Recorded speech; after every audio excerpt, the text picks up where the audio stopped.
అలాగే ఎల్పిజి విషయం వచ్చే వరకు ఎలా మనం కొంటూ ఉంటాం? ఈ మూడు గల్ఫ్ దేశాల దగ్గర నుంచి మన ఉత్పత్తి ఎక్కడైతే అవుతుందో రిఫైనరీలు, అక్కడ కొన్ని రిఫైనరీలు ఉంటాయి, ఉత్పత్తి చేసిన తర్వాత ఆ రిఫైనరీలో పెడతారు. అక్కడ నుంచి దాన్ని మనం దిగుమతి చేసుకుంటూ ఉంటాం. దిగుమతి అవ్వగానే మనం అటు విశాఖ కానీ ముంద్రా పోర్టు దగ్గర కానీ అక్కడ మనం నిల్వ చేసుకుంటాం అనమాట. అక్కడ పెద్ద పెద్ద కంటైనర్స్లో అవన్నీ నిల్వలు ఉంటాయి. ఆ తర్వాత రిఫైనరీస్కి వెళతాయి. రిఫైనరీలు అంటే మనకున్న పెద్ద రిఫైనరీలు, అదని, రిలయన్స్, మిగతా కంపెనీలు ఏవైతే ఉంటాయో ఆ రిఫైనరీలు అందరి దగ్గరికి కూడా వెళుతూ ఉంటాయి. ఆ తర్వాత బ్యాట్లింగ్ ప్లాంట్ దగ్గరికి వెళతాయి. అంటే ఆ గ్యాస్ని తీసుకొని సిలిండర్స్లో ఫిల్ చేయడం అనమాట. ఆ ఫిల్లింగ్ అయిపోయిన తర్వాత అవి రాష్ట్రాలకి ట్రాన్స్పోర్ట్ ద్వారా వస్తూ ఉంటాయి. ఆ ట్రాన్స్పోర్ట్ అయినవి ఏజెన్సీల దగ్గరికి వెళుతూ ఉంటాయి. ఏజెన్సీల దగ్గర నుంచి ప్రతి ఇంటికి మనకి గ్యాస్ బాయ్ తీసుకొని వస్తూ ఉంటాడు.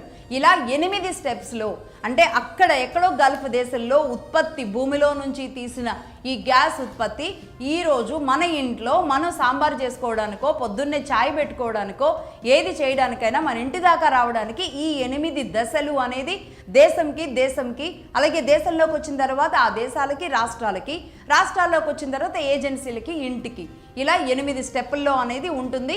ఇది మొదటి అంశం.